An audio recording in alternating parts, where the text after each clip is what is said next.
the ATPI Aces. Right, who's got the microphone in his hand, first of all? You are. I have it, didn't I? Where did I just put it? Behind me, yes I have, goodness me, I can't see for looking. Right, first of all, let's have a chat with our pocket rocket, Mr. Ben Cookie Cook, everybody!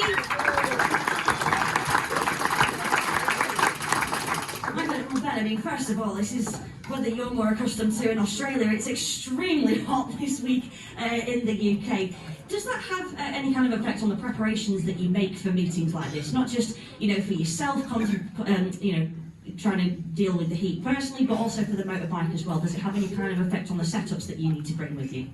Yeah, it can do a bit. It's obviously the more it's warmer, the bike doesn't like it as much, you know, as when it is cooler. So yeah, a little adjustments, but nothing too much. No, absolutely. And a fantastic night for yourself. You're only dropping a couple of points here and there from 5 rides. Busy boys with the rider replacement for Brady Kirks as well. But you did the job and you delivered the goods. Yeah, it was a bonus point night for me. Couldn't make a start all night really, and yeah, I had to work for it. But yeah, all the boys done well, and back to some winning ways. And the track was really good tonight. So yeah, you could really pass and get close to the boys, and yeah, it was good. And heat number 14 was a brilliant battle between yourself and Luke Becker there. You boys really going for it. Yeah, like I said, the track's really good tonight, and it's not too deep, so you could come in, you know, close to him, and no, you're not going to just get towed straight into him, and you could, yeah, really work the track, and yeah, good night. Really good night, a really good way to bounce back, obviously. Disappointing at Sheffield last week. We've now just begun the second half of our Road Motor World Premiership campaign, and we got off to a winning start.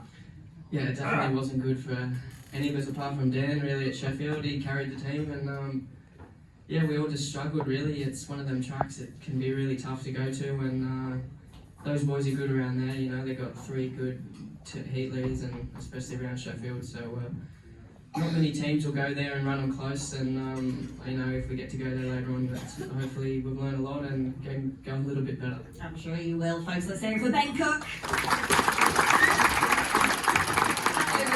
This gentleman now, the former British under-21 champion, Conor Bailey. Let's hear it for him. Good night for yourself. I mean, the last few weeks, you've been struggling quite a bit with, you know, things on track, off track. I mean, just tell us, what have you changed going into tonight's meeting? Have you been working on the bike? Have you been working on yourself? Tell us about it. I can't really explain it. You just go through patches, don't you, where you can't really do much, and you know, you just need to keep plugging away. I think that's one of those times where not much has had to change. I just need to keep showing up and yeah, have a breakthrough. You seem to have had a breakthrough. I mean, tonight, I don't think your points necessarily reflect how you were riding. I mean, you were really gunning for it. You know, there was some performances in there that must really have boosted your confidence. Yeah, I made a pass Cookie, and he's pretty hard to pass usually, and you know, I had a good couple of races with Luke, so yeah, you know, I was going alright. Couldn't really make a start. I think if I made a start, it would have made things easier, but you know, I can't complain with a few points. Definitely not. And I mean, in heat number 2 as well, you started your night with a race win, so you started as you meant to go on. Yeah, I think it might even be the first heat 2 I've won this season, so good little cutback, and the bike was working under me, so yeah, took it and ran with it. Now, you're a busy boy, aren't you, as well? You're flying out to Poland later on this afternoon, tonight even, my goodness, it's 10 o'clock. You've got a meeting tomorrow, so you're keeping yourself pretty busy at the moment. Yeah, nice and busy. The travel's the hardest part, really, but you know, back in Poland tomorrow, and then after that I have a pretty chilled out week, so bit of training, and we'll come back stronger Monday. Well, I'm sure we can't wait to see that. Let's hear it for Conor Bailey, everybody. Stand-in captain for this evening, the triple British champion, Dan Bewley, everyone.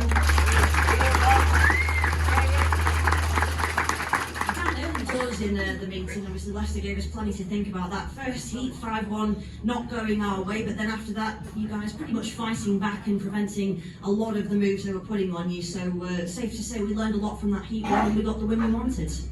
Yeah, no, I think heat 1's always its own thing, you know.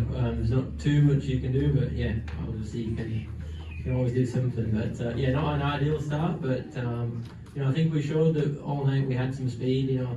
I think me and Ben and maybe a couple of the other lads weren't making the best of starts, but you know, we all had plenty of speed, so we might have had to do it from the back a bit more than maybe I like. But yeah, I think we were all riding good, and yeah, just they were maybe a little bit better from the start in a couple of races, but yeah, we had to fight for some points.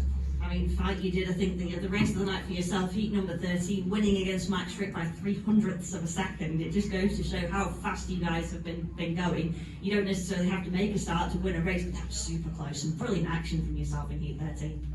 Yeah, no, for sure you got 4 laps, but yeah, I think it was a bit of a stupid move from myself on the first corner. I made a good start, first one I made, and maybe I left the door open, I'm not sure. So yeah, but obviously it's always nice to get a race win on the line, but yeah, I'd rather get a few more points also. Well, I mean, you've got plenty of points tonight, only 3 points by my calculation dropped there, so pretty productive night once again for yourself. Yeah, for sure, but there's always a few more. So yeah, but also obviously just good to get that win again. We've had a couple of not so good meetings, and people say whatever, but obviously we all want Brady back sooner rather than later. But it's so hard to get a guest, especially here. I feel like we can either do a way better job than what a guest can, or sometimes it doesn't work out. But it's a risk you got to take, and yeah, tonight it worked out for us. Definitely. We'll talk to Lemmo a little bit about Brady in a moment, but as we just heard in the Peter Craven suite, Simon Stead is with us tonight. He's been on comms for the Eurosport guys, but you've been giving him plenty to think about as he contemplates who he wants to pick for the Speedway of Nations. Do you think you've made your case for the squad? Oh, I don't know. That's up to him. So there's a few in Team GB, so I'll see what to do. Well, Dan, best of luck with that, and well done tonight. Let's hear it for Dan Bewley, everyone. In that respect, Mark Lemon, you've got some decisions to make about your squad for Speedway of Nations as well, but let's talk tonight's meeting. Scary early doors down from the Leicester Lions. They certainly pushed us really hard, didn't they? Yeah, it's coming into this evening, obviously a tough decision really to go with rider replacement and put the pressure on the boys. Probably we haven't been performing as well as a potential on the paper. And obviously coming off a loss and and another sort of heavy defeat at Sheffield wasn't sort of the ideal situation to put the pressure on the boys. But come playoff time, that's going to happen naturally. So I felt, what, let's do it. Let's test them out, and they delivered. And they delivered well. They certainly did, and like you said, we need to be able to win races without key riders. Brady Kurtz, though, is a key rider, and you've been on record plenty of times in the last week, especially talking about the situation with Brady and how he is hoping to be back by next week. Can you just sort of fill us in on his situation? How is his recovery going? Do you see that happening? Yeah, well, Brady only scored 4 points tonight in his rider replacement ride, so he didn't do so good. Like I said, I put the pressure on the boys, and I say they delivered as a group. But no, coming to Brady, it's a pretty hard guy to replace at the moment, especially around this place. He's healing. It's a ligament injury, so I think he's going to have this. Through the rest of the season, it's just how he manages it. But there's many sportsmen in the world that ridden or competed through injury and managed it, and we're just hoping Brady can. But I think being on a bike for him is not so bad.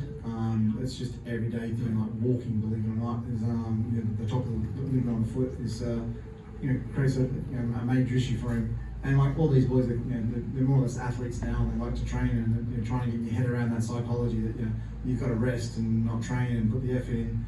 That's a challenge in itself, and I think he's probably finding that probably quite hard work. But he's aiming for next Monday, so fingers crossed he'll be back, and we'll be full steam ahead again. Absolutely, and obviously we've got to touch on Speedway Nations. We've just had a quick chat with Simon Stead before you came upstairs. We've just touched on that there with Dan Bewley. You are the team manager of Team Australia. You're also the Belle Vue CEO, so you're helping to put on this event. Obviously, just fill us in on how the planning is going, and you've had plenty to think about with your squad as well. Obviously, with Max Frick performing tonight, Sam Masters, potentially even Ben Cook. So a lot of decisions you've got to make over the next couple of weeks. Yeah, the squads have been put in, so they were put in last Tuesday.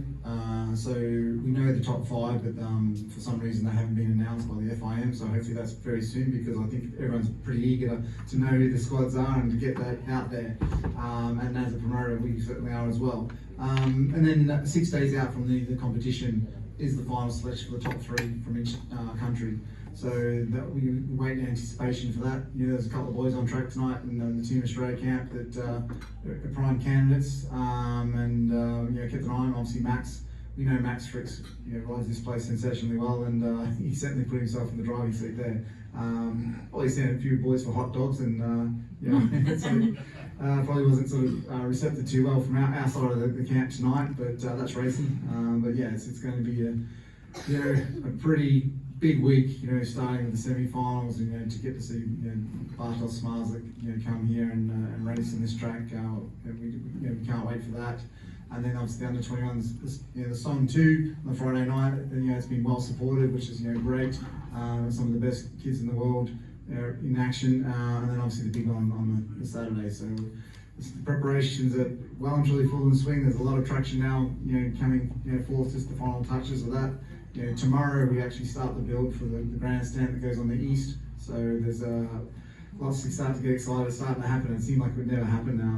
But yeah, the challenges out there. You know, hopefully it gets supported. And you know, I think for like Dan and the boys, you know, what they did in 2021. You know, I think they would want to repeat that, and I think you guys would probably want to see that too. You know. And I'm sure you'd want to see a repeat as well of some defending champions as well, Mark. So, well, I must say, guys, fantastic, so exciting, such brilliant, exciting times at Belle Vue at the moment. Thank you so much for joining us. Let's hear it for the boys down below, everybody.